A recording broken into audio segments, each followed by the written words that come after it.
इंतखाबात में हिस्सा लेने की इजाजत दी जाए। बानी चेयरमैन पीटीआई ने सुप्रीम कोर्ट से रुजू कर लिया। तोशाखाना केस में हाई कोर्ट का फैसला मुअत्तल करने के लिए दरखास्त दायर कर दी। मौक़िफ़ इख्तियार किया कि हाई कोर्ट के फैसले में गलती का फायदा इलेक्शन कमीशन ने उठाया और नोटिफिकेशन जारी कर दिया। सुप्रीम कोर्ट सजा का फैसला मुअत्तल करे ताकि इलेक्शन लड़ सके। रजिस्ट्रार ऑफिस ने अपील एतराजात आयद करते हुए वापस कर दी। निगरान वजीर आजम अनवारुल हक काकड़ ने कहा है कि पीटीआई को मैदान से बेदखल करने की कोई पॉलिसी नहीं है। बानी पीटीआई की गिरफ्तारी कोई अनहोनी बात नहीं थी। कौन सी क़यामत टूटी थी कि मुल्क में जलाओ घिराव किया गया। निजी टीवी को इंटरव्यू में कहा कि 9 मई में मुलव्वस अफराद को पब्लिक ऑफिस होल्डर नहीं होना चाहिए।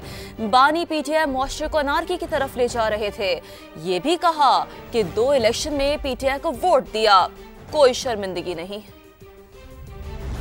इंतखाबात में हिस्सा लेने की इजाजत दी जाए। बानी चेयरमैन पीटीआई ने सुप्रीम कोर्ट से रुजू कर लिया। तोशाखाना केस में हाई कोर्ट का फैसला मुअत्तल करने के लिए दरखास्त दायर कर दी। मौक़िफ़ इख्तियार किया कि हाई कोर्ट के फैसले में गलती का फायदा इलेक्शन कमीशन ने उठाया और नोटिफिकेशन जारी कर दिया। सुप्रीम कोर्ट सजा का फैसला मुअत्तल करे ताकि इलेक्शन लड़ सके। रजिस्ट्रार ऑफिस ने अपील एतराजात आयद करते हुए वापस कर दी।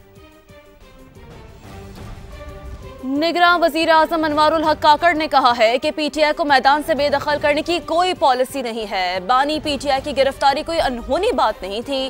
कौन सी क़यामत टूटी थी कि मुल्क में जलाओ घिराव किया गया। निजी टीवी को इंटरव्यू में कहा कि 9 मई में मुलव्वस अफराद को पब्लिक ऑफिस होल्डर नहीं होना चाहिए। बानी पीटीआई मुआशरे को अनारकी की तरफ ले जा रहे थे। ये भी कहा कि 2 इलेक्शन में पीटीआई को वोट दिया, कोई शर्मिंदगी नहीं। इंतखाबात में हिस्सा लेने की इजाजत दी जाए। बानी चेयरमैन पीटीआई ने सुप्रीम कोर्ट से रुजू कर लिया। तोशाखाना केस में हाई कोर्ट का फैसला मुअत्तल करने के लिए दरखास्त दायर कर दी। मौक़िफ़ इख्तियार किया कि हाई कोर्ट के फैसले में गलती का फायदा इलेक्शन कमीशन ने उठाया और नोटिफिकेशन जारी कर दिया। सुप्रीम कोर्ट सजा का फैसला मुअत्तल करे ताकि इलेक्शन लड़ सके। रजिस्ट्रार ऑफिस ने अपील एतराजात आयद करते हुए वापस कर दी।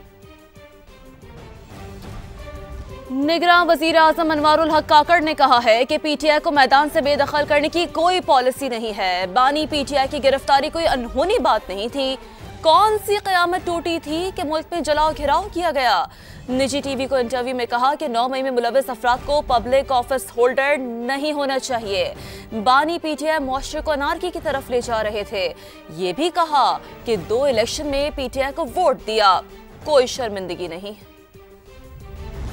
इंतखाबात में हिस्सा लेने की इजाजत दी जाए। बानी चेयरमैन पीटीआई ने सुप्रीम कोर्ट से रुजू कर लिया। तोशाखाना केस में हाई कोर्ट का फैसला मुअत्तल करने के लिए दरखास्त दायर कर दी। मौक़िफ़ इख्तियार किया कि हाई कोर्ट के फैसले में गलती का फायदा इलेक्शन कमीशन ने उठाया और नोटिफिकेशन जारी कर दिया। सुप्रीम कोर्ट सजा का फैसला मुअत्तल करे ताकि इलेक्शन लड़ सके। रजिस्ट्रार ऑफिस ने अपील एतराजात आयद करते हुए वापस कर दी। निगरान वजीर आजम अनवारुल हक काकड़ ने कहा है कि पीटीआई को मैदान से बेदखल करने की कोई पॉलिसी नहीं है। बानी पीटीआई की गिरफ्तारी कोई अनहोनी बात नहीं थी।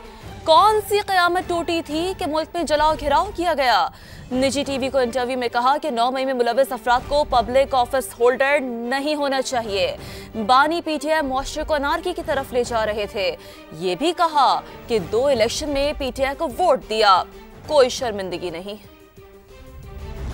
इंतखाबात में हिस्सा लेने की इजाजत दी जाए। बानी चेयरमैन पीटीआई ने सुप्रीम कोर्ट से रुजू कर लिया। तोशाखाना केस में हाई कोर्ट का फैसला मुअत्तल करने के लिए दरखास्त दायर कर दी। मौक़िफ़ इख्तियार किया कि हाई कोर्ट के फैसले में गलती का फायदा इलेक्शन कमीशन ने उठाया और नोटिफिकेशन जारी कर दिया। सुप्रीम कोर्ट सजा का फैसला मुअत्तल करे ताकि इलेक्शन लड़ सके। रजिस्ट्रार ऑफिस ने अपील एतराजात आयद करते हुए वापस कर दी। निगरान वजीर आजम अनवारुल हक काकड़ ने कहा है कि पीटीआई को मैदान से बेदखल करने की कोई पॉलिसी नहीं है। बानी पीटीआई की गिरफ्तारी कोई अनहोनी बात नहीं थी। कौन सी क़यामत टूटी थी कि मुल्क में जलाओ घिराव किया गया। निजी टीवी को इंटरव्यू में कहा कि 9 मई में मुलव्वस अफराद को पब्लिक ऑफिस होल्डर नहीं होना चाहिए। बानी पीटीआई मुआशरे को अनारकी की तरफ ले जा रहे थे। ये भी कहा कि 2 इलेक्शन में पीटीआई को वोट दिया, कोई शर्मिंदगी नहीं।